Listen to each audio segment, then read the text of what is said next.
ગુજરાતનું ગોંડલ કે જે છેલ્લા ઘણા સમયથી ચર્ચામાં આવ્યું છે અને હવે આ જ ગોંડલનો બહુચર્ચિત કેસ એટલે કે રાજકુમાર જાટ કેસ અને હવે આ કેસની અંદર એક નવો વળાંક આવ્યો છે। ગણેશ ગોંડલ દ્વારા જે નાર્કો ટેસ્ટની વાત કરવામાં આવી હતી એ જ વાતનો સ્વીકાર કોર્ટ દ્વારા કરવામાં આવ્યો છે। ક્યારે આ નાર્કો ટેસ્ટ કરવામાં આવશે તેના વિશે વિગતે વાત કરીએ। નમસ્કાર, હું હંસિની અને તમે જોઈ રહ્યા છો નિર્ભય ન્યૂઝ।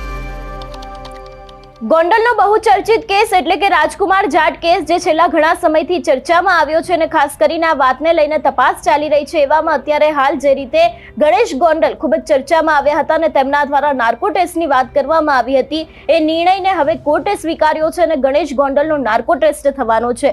વિગતે ચર્ચા કરવામાં આવે તો ખાસ કરીને જે રીતે અત્યારે હાલ રાજકુમાર કેસની તપાસમાં એક નવો વળાંક આવ્યો છે। રાજકુમાર જાટ કેસમાં ગણેશ ગોંડલે નાર્કો ટેસ્ટ કરવાની જે વાત કરી હતી ને ખાસ કરીને 8 ડિસેમ્બરથી ગણેશ ગોંડલના નાર્કો ટેસ્ટની મેડિકલ પ્રક્રિયા શરૂ થશે।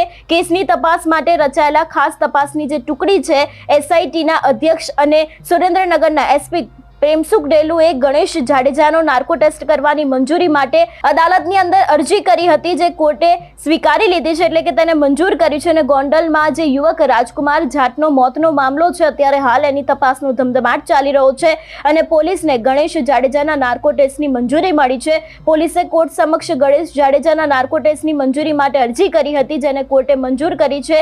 ખાસ કરીને મહત્વનું છે કે ગણેશ જાડેજાએ પોતાનો નાર્કો ટેસ્ટ કરાવવા પોલીસને જણાવ્યું હતું અને તે લોકો સહમત પણ થયા હતા અને કેસની તપાસ દરમિયાન ગોંડલના પૂર્વ ધારાસભ્ય જયરાજસિંહ જાડેજાના પુત્ર ગણેશ ગોંડલ સહિત કુલ 13 શખ્સોની સંડોવણી હોવાની વાત સામે આવી હતી અને આ સમગ્ર કેસની તપાસ સુરેન્દ્રનગર એસપી પ્રેમસુખ ડેલુ કરી રહ્યા છે। ખાસ કરીને ગોંડલના ખૂબ જ ચકચારી રાજકુમાર જાટ કેસમાં હવે તપાસનો ધમધમાટ શરૂ થયો છે। થોડા સમય પહેલા ગોંડલમાં રહેતા રાજકુમાર જાટ નામના યુવક ભેદી સંજોગોમાં પોતાના ઘરથી ગાયબ થઈ ગયા હતા અને એ બાદ આપણે જોયું હતું કે ઘણી બધી વિગતો સામે આવી હતી, આખી ઘટના સામે આવી હતી ને જે બાદ રાજકોટ નજીક આવેલા એક ઓવરબ્રિજ પાસેથી તેમની જે મૃતદેહ છે તેમની જે લાશ છે તે મળી આવી હતી। મૃતકના પિતાએ આ મામલે હત્યાની આશંકા વ્યક્ત કરી હતી અને આ કેસમાં ગોંડલના ધારાસભ્યના પુત્ર ગણેશ ગોંડલનો હાથ હોવાનો આરોપ મૂકવામાં આવ્યો હતો જે બાદ કેસમાં હાઈકોર્ટ દ્વારા સુરેન્દ્રનગરના પોલીસ વડા પ્રેમસુખ ડેલુના અધ્યક્ષસ્થાને એક તપાસ કમિટીની રચના કરવામાં આવી હતી। પરંતુ જે રીતે અત્યારે હાલ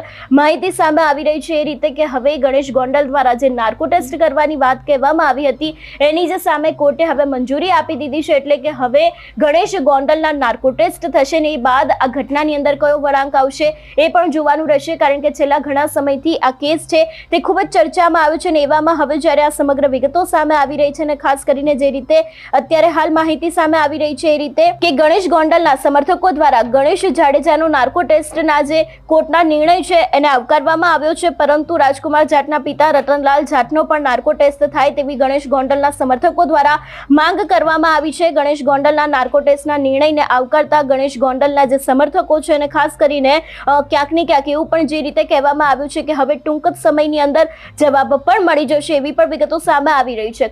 એટલે ખાસ કરીને હવે જ્યારે નાર્કો ટેસ્ટને મંજૂરી મળી ગઈ છે તો નાર્કો ટેસ્ટ બાદ પણ હવે આ ઘટનાની અંદર કયો વળાંક આવશે અને ખાસ કરીને તપાસમાં શું ખુલશે તે પણ જોવાનું રહેશે। તમારું શું માનવું છે આ વિષયને લઈને અમને કમેન્ટ કરીને ચોક્કસ જણાવજો। તેની સાથે અમારી ચેનલ નિર્ભય ન્યૂઝને લાઇક, શેર અને સબસ્ક્રાઇબ કરવાનું ભૂલશો નહીં। નમસ્કાર।